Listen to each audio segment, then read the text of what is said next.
Hola amigos, ¿qué tal? Muy buenas noches, bienvenidos a esta edición de A Boca Jarro. Hoy lunes 19 de diciembre, ya se ve el año, pero nosotros aquí en vivo justamente llevando la información porque claro, hoy día fue un día importante, finalmente se dio la tan ansiada reunión entre Pedro Pablo Kuczynski, el presidente de la República, y la lideresa de Fuerza Popular, Keiko Fujimori. Puntualidad inglesa de ambos, puntualidad inglesa, ¿no? Keiko Fujimori 4:50, la reunión estaba planeada a las 5 de la tarde, PPK 4:48, justamente en la residencia del cardenal Juan Luis Cipriani. Muchas críticas, ojo, respecto de justamente la labor mediadora del cardenal Cipriani. Carlos Brus, por ejemplo, del Frente Amplio, Alberto Quintanilla, también hoy temprano con Mario Ghibellini, decía cosas interesantes, que justamente el cardenal Cipriani es un actor político, y vaya que lo es, ¿no? Creo que todos coincidimos en eso. Ahí está la imagen justamente cuando acabó la reunión. Habrá sido algo de una hora máximo, una hora clavadita que duró la reunión. Y hay una fotito también, ¿no? Que se ha colado justamente también en redes sociales. Me imagino que ha sido, no sé si antes o después de la reunión, en la cual se les ve a ambos, efectivamente, ¿no? Orando ahí en la capilla. Ahí está. Que dicho sea de paso, la colgó también, creo que en su cuenta de Twitter, ¿no? El propio cardenal Cipriani ha sido quien la... ¿Aurelio Pastor también? ¿De dónde la ha conseguido Aurelio Pastor? Porque creo que esa foto tiene que haber sido tomada obviamente por alguien de el entorno del cardenal Cipriani y posteriormente también tuiteada por alguno de ellos. Estuvo obviamente en el canal de La Competencia, ustedes ya saben, ¿no?, a qué me refiero, donde dicho sea de paso el cardenal Cipriani tiene un programa ahí los días sábados. Diálogos de Fe. Parece que ahora ya no es solamente una figura política, sino también una figura mediática. Muchos canales lo quieren fichar para tener justamente para tener las novedades sobre las reuniones. ¿Cuánto duró en realidad la reunión? Sin misa. Es una buena pregunta, sin misa incluida, dices tú. No sabemos si hubo comunión, si es que confesó a ambos antes de la reunión, la verdad no se sabe. Pero fuera de broma, positivo que hayan llegado solos, ¿no? Me parece que hayan llegado solos, finalmente se esperaba pues que podían llegar con congresistas, con miembros de la bancada.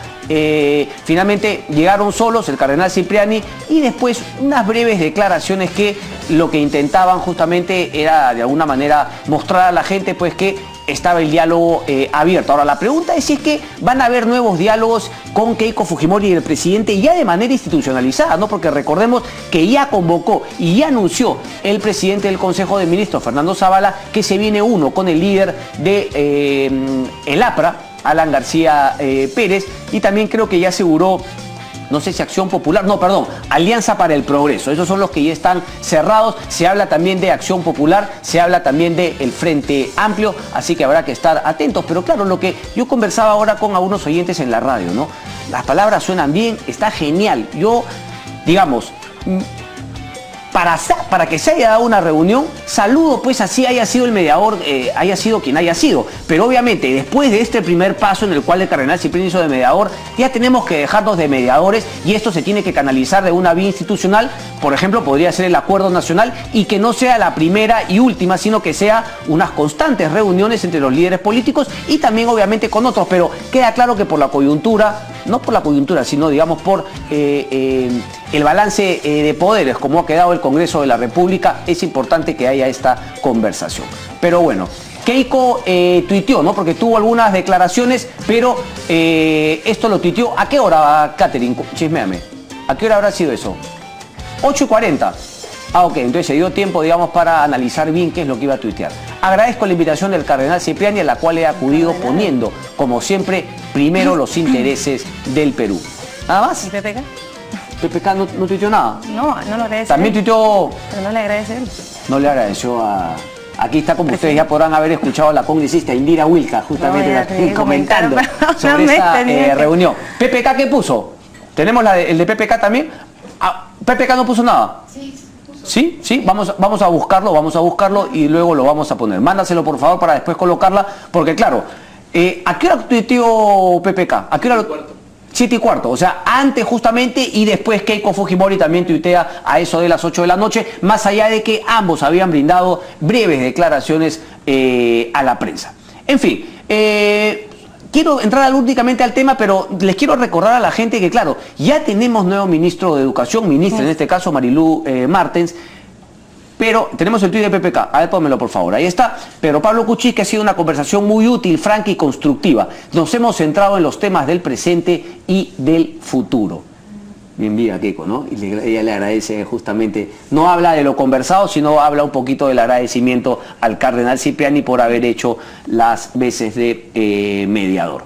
En fin, tenemos, como ya lo anuncié, a la congresista Indira Wilca del Frente Amplio, pero ponme la musiquita solamente para recordar un poquito, porque ya tenemos ministra de Educación, pero el tema de los Juegos Panamericanos, el plazo sigue corriendo, y ya tienen, ojo, 600 milloncitos en las arcas del proyecto especial. Llegó la platita, así que tenemos nuevamente que volver al tema, porque más allá de la opinión de este programa, bueno, no el programa, sino este pechito humildemente, que cree pues que no estamos a tiempo para llegar a los Panamericanos y le encontraríamos 1000 maneras más de invertir esos 1.200 millones de dólares, que los pongo también en un gran signo de interrogación, porque nadie nos ha asegurado que se vayan a gastar únicamente esos 1.200 millones de dólares y no vayan a ser muchísimos más. 949 días para los Juegos Panamericanos. Ayer, digamos, no de una manera así suavecita, nuestra compañera Sol Carreño en Cuarto Poder le preguntaba, pero respecto a los Juegos Panamericanos, y recién, una vez ya censurado el ministro de Educación, comenzaba de una manera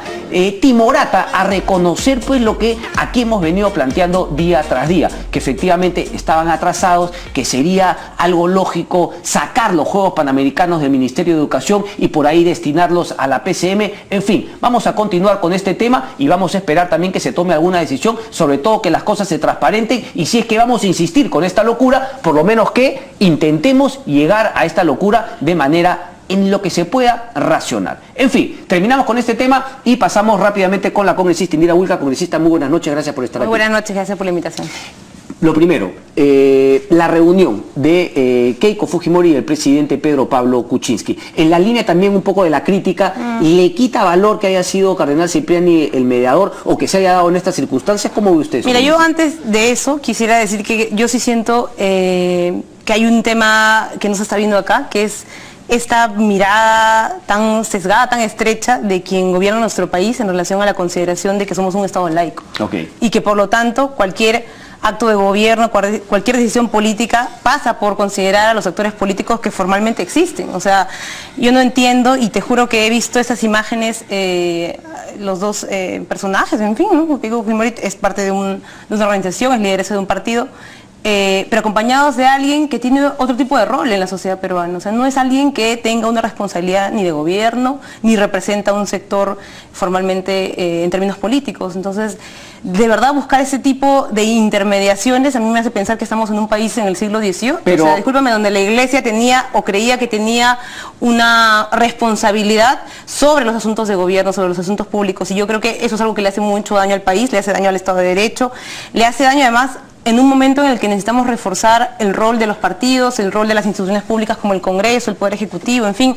No creo que haya tenido necesariamente que, o le haya hecho falta buscar la intermediación de una figura como la del... Pero déjame preguntarle, congresista, ¿quién buscó la intermediación del cardenal Cipriani? Bueno, él estuvo ahí, no sé quién finalmente la buscó, pero estuvo ahí y creo que le dieron... ¿Pero que debió rechazarla entonces cuando el cardenal Cipriani Yo creo que lo que el planteó? señor presidente debió haber hecho, y creo que es algo que puede continuar haciendo si es que realmente pretende mostrar que es él quien ejerce las funciones de ser el jefe de gobierno, es empezar a convocar él a las fuerzas políticas. Y no solamente a las fuerzas políticas, a fuerzas sociales también, que en el país han empezado a poner una serie de temas para la discusión en términos de una agenda de lo que el país requiere. Por ejemplo, hace muy poco hemos estado discutiendo sobre el tema educativo. Yo sí creo que el presidente debería tener una política de diálogo hacia los sectores que en el ámbito educativo plantean una serie de críticas, por ejemplo, a la política que tenemos. O sea, de eso no se ha visto. Entonces, ¿pero quién es, por ejemplo? No sé, el SUTE, por ejemplo, el señor Ochoa se quedó a la hora de la... Hay una serie de, no solamente sectores en el magisterio, hay, por ejemplo, en las regiones de nuestro país,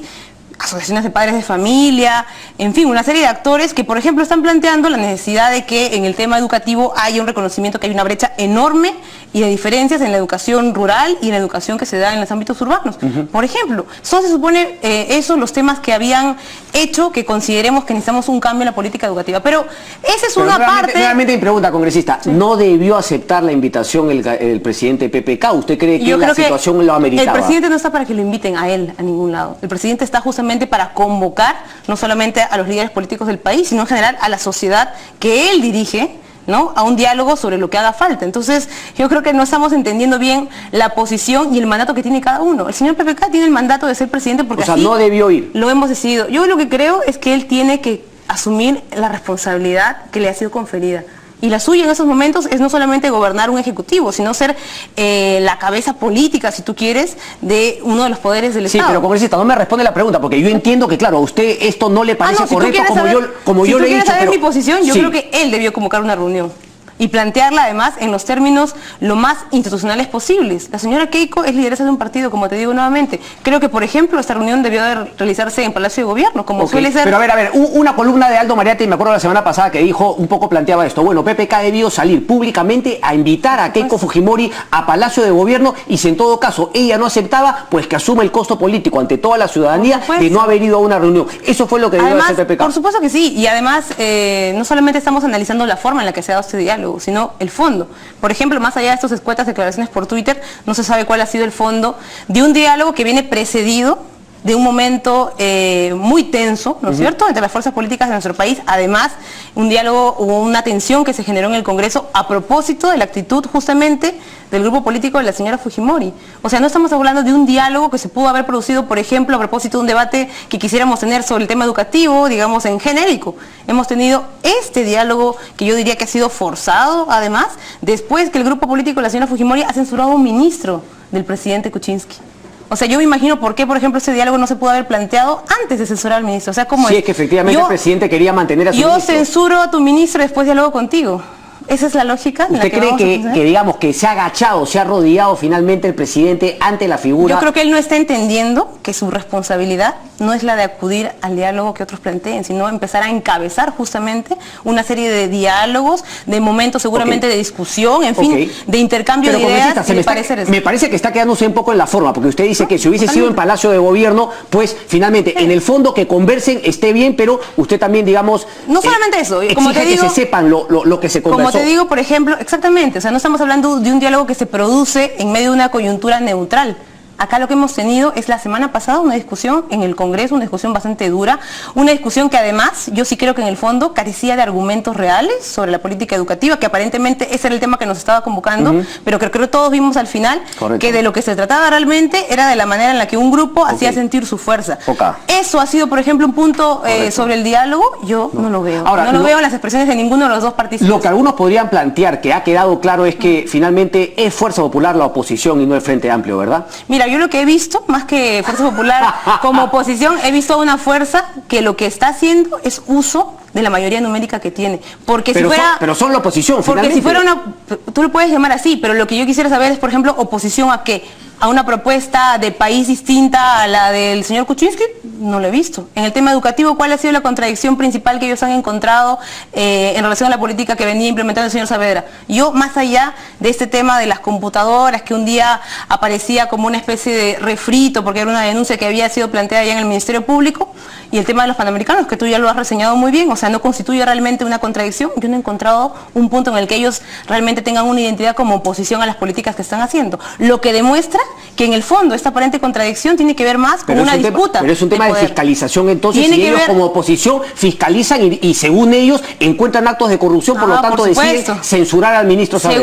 Según ellos han dicho muchas cosas, han dicho también una serie de denuncias que luego aparentemente iban a implicar otro tipo de consecuencias, pero en la práctica no ha sucedido así. O sea, ¿usted cree que ha sido un show de que somos oposición, pero lo que querían era marcarle justamente la pauta y señalar el poder? Lo hemos dicho durante todo el debate, porque lo que se estaba discutiendo en el Congreso era aparentemente la continuidad o no de un ministro, porque supuestamente la política educativa es la que tenía que cambiar. Ustedes por otro tipo de cosas, por ejemplo, por la política educativa en sí, ¿se habrían estado de acuerdo en censurar al ministro Saavedra? Nosotros lo que planteamos, y no en el momento en el que el fujimorismo lo hizo, fue que sí, el señor ministro tenía que acudir al Congreso a responder, por ejemplo, de una serie de cosas que están pasando aún en el ámbito educativo y que no tienen una respuesta. Por ejemplo, esta demanda que los maestros han hecho para un aumento de sueldo y que no se les ha respondido todavía con sinceridad cuándo cuándo se va a dar, porque aparentemente se iba a incluir en este presupuesto, no se incluyó, ya sabemos cómo se han puesto de acuerdo Fuerza Popular y el gobierno para aprobar el presupuesto que tenemos, se ha dicho que va a ser para el siguiente año, siguen esperando.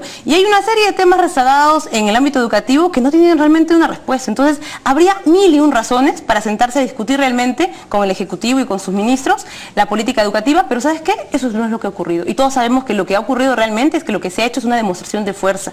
Y hoy esa demostración de fuerza continúa y lastimosamente creo que tenemos un presidente que no ha entendido... ¿Por qué hoy? ¿Por esta reunión? Por esta reunión, por supuesto que sí, claro que sí. Pero esta reunión, ¿el problema es la presencia del cardenal o digamos...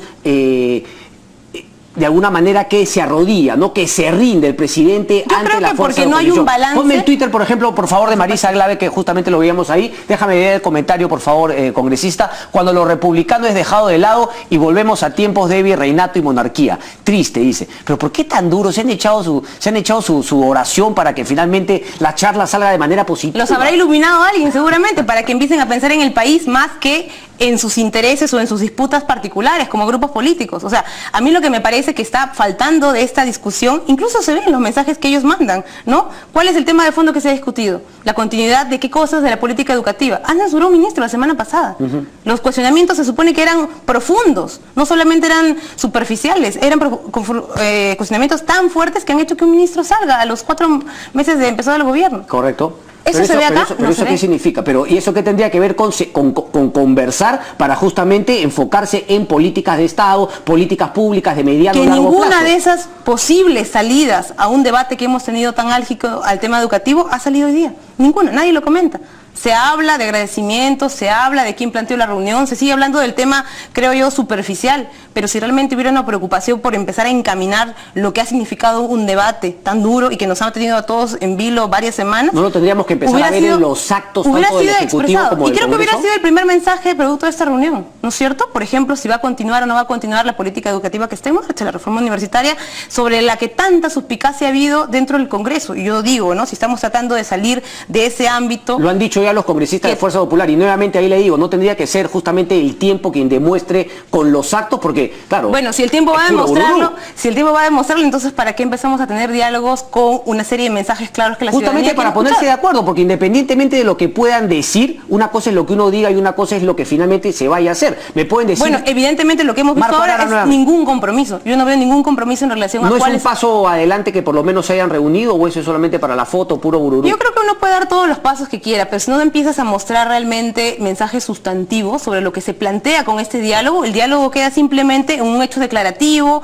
en un asunto bilateral que no está demostrando realmente cuáles son los compromisos que los grupos que tú lideras, ¿no es cierto? Porque acá hay una persona que es representante de un grupo político que tiene más de 70 congresistas en el Parlamento, en fin, no se sabe realmente cuáles van a ser sus compromisos con la política educativa, con una serie de temas, y tú, como presidente de Estado, si no se encaminan estos mensajes, ahora, yo lo que creo es simplemente que nos estamos quedando en la disputa que está por arriba. Pero me da la impresión que Marco Arana también, por ejemplo, no sé si lo comentó en algún momento, no, a ver, intervención de Cipriani en crisis política generada por censura ministro llamando a PPK y Keiko Fujimori ha sido intrusiva. El Estado es laico. Yo todavía no entiendo, o sea, porque si, por ejemplo, esta reunión, que él haya sido mediador, hubiese generado que el Estado, el gobierno de PPK retroceda en políticas como por ejemplo la de la píldora del día siguiente y otras, eso sí sería un tema intrusivo. Ha presenciado finalmente, ha hecho una de mediador y punto. ¿Por qué tanta vuelta? Pero creo que no es solamente lo que tú señalas, o sea, eso ya sería creo que la mayor expresión de que no tenemos la posibilidad de separar el ámbito. Pero si los dos son católicos, Colombia es un Estado laico y el Papa finalmente los ha juntado a Uribe y a Santos. Que hubiera ocurrido lo que tú señalas ya hubiera sido la peor expresión de que no somos un Estado laico. Pero además que la iniciativa política no haya provenido, creo, del presidente, viendo... Pero si provino y nunca le dieron pelota, Keiko no le dio pelota, parece que Keiko sí se deja manejar o sí le hace caso al cardenal Cipriani. Bueno, tanto peor todavía. Eso es para Keiko, pero no para PPK. Yo lo que ¿Por qué lo golpean a PPK y no a Keiko por haber aceptado esta reunión? Bueno, yo lo que creo es que ambos han empezado a entrar en una lógica en la que realmente su consideración en torno a la institucionalidad del Perú como país laico es mínima. Correcto. Vamos a hacer una pausa, congresista, por favor, y luego vamos a regresar para ver si es que efectivamente el Frente Amplio, si otros hubiesen sido los temas como el que me acaba de plantear, habría o no también censurado al ministro Saavedra. Me responde tras la pausa, regresamos. Me comenta que justamente Monseñor Van Baeren también había comentado, y un poquito el congresista, lo de Marco Arana, ya volviendo al tema de Jaime Saavedra. Él justamente comentaba ahora que él sí lo habría censurado por justamente no ejecutar el presupuesto con el cual contó el ministro Saavedra. ¿Había esa posición? Si hubiese sido otro el tema, ¿el Frente Amplio también habría censurado? ¿O es imposible para el Frente Amplio ir en una misma línea que Fuerza Popular, así sea algo con el cual coinciden? Mira, nosotros en el Frente Amplio no nos pusimos jamás en escenarios especulativos, o sea, lo que teníamos que ver era cómo se iba desenvolviendo una coyuntura en la que sí teníamos críticas, pero no son críticas que planteamos de forma oportunista, simplemente para generar una especie de confrontación abierta con el gobierno. Nosotros lo que planteamos, por ejemplo, en la vez que se planteó la cuestión de confianza del gabinete, lo dijimos claramente. Hay todavía una política, un conjunto de demandas rezagadas en el ámbito educativo, lo plantearon los congresistas, además del Frente Amplio, que tienen una cercanía al tema educativo, lo dijeron claramente. El día de la discusión presupuestal también, el día que se aprobó, además, sí, lo dijimos claramente. Nosotros no vamos a aprobar este presupuesto, no solamente porque era centralista y no solamente porque permitía, en verdad, recortar la posibilidad de inversión pública, sino porque además era un presupuesto que no garantizaba cubrir y empezar a eliminar las brechas en materia educativa y de salud. También lo dijimos. Hay una serie de compromisos que no se están atendiendo de forma diligente, yo diría, en fin, porque lo que se plantea es un diálogo, por ejemplo, con el magisterio y se les dice en febrero del 2018 probablemente veremos, ¿no? Entonces lo que no se hizo es efectivamente empezar desde ahí a marcar la cancha sobre cuáles eran los problemas del sector de educación. Lo dijimos claramente y esas críticas no aparecieron para nosotros al final, cuando ya, digamos, Saavedra fue simplemente para el fujimorismo una especie de excusa para mostrar cuántos son numéricamente dentro del Congreso y ponerle... Pero después se sumaron, es decir, si bien no estaban inicialmente en la moción de interpelación, en la moción de censura se sumaron algunos otros puntos que no necesariamente eran justamente el tema de los panamericanos y el tema de las computadoras. Incluso Mauricio Müller hizo una intervención en la cual decía que en ningún momento de la ley del Congreso, de la Constitución, decía que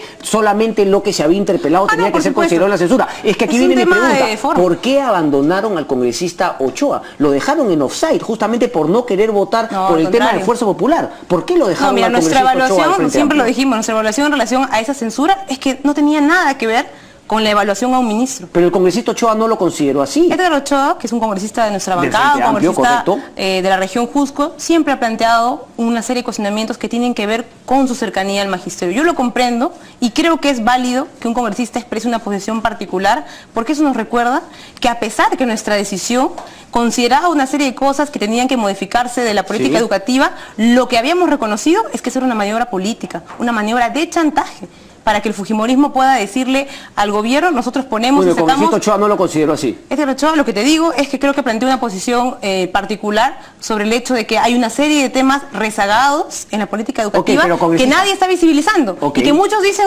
no, lo vino a conversar y justamente lo planteó es una acá. maniobra, nosotros hemos dicho, y creo que la ciudadanía también lo expresó claramente en las calles, acá hay una maniobra del fujimorismo para imponer su fuerza y empezar a sobre eso tomar decisiones que el Ejecutivo debería decir. Esto que usted me dice no lo planteó Marco Arana y más bien lo dejó como uno más de los congresistas que se quedaban, porque ustedes no es que se quedaron a votar. Marco Arana te respondió, creo, también claramente. No es que se quedaron a votar, no es que se quedaron a votar en contra. Ustedes abandonaron y lo dejaron abandonado al congresista Ochoa. Yo te voy a explicar nuestra posición. Aquella vez en el debate fue decirle a la bancada que promovió esa censura, es que esa censura era ilegítima. Que seguramente por formalismos y en fin, por los procedimientos parlamentarios esa censura se puede presentar porque tienen la mayoría para hacerlo.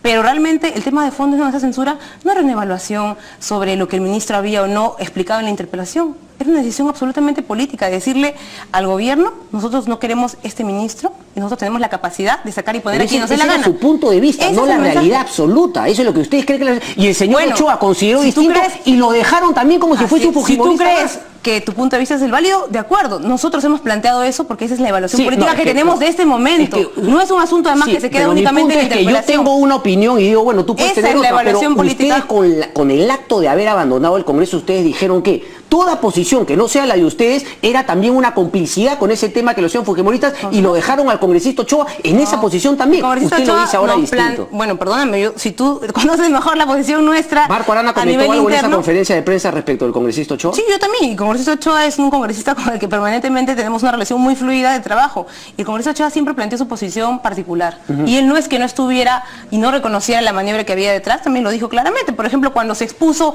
como una de las excusas para esta censura, la preocupación por la inclusión del enfoque de género en la política educativa, lo dijo claramente. Acá lo que hay es una maniobra por inflar un tema como la ideología de género y lo rechazó claramente. Pero creo que su posición particular lo que hace es visibilizar que hay una agenda todavía pendiente del Magisterio Nacional que no podemos olvidar. Se cerró la legislatura congresista, los temas pendientes justamente los comentábamos fuera de cámara un poco pronto, ¿no? Mira, ¿Se ha podido hacer más? ¿Usted se ha sorprendido? Mi balance, la verdad, soy congresista por primera vez, es mi responsabilidad. Yo creo que hay todavía mucho que hacer en este Congreso.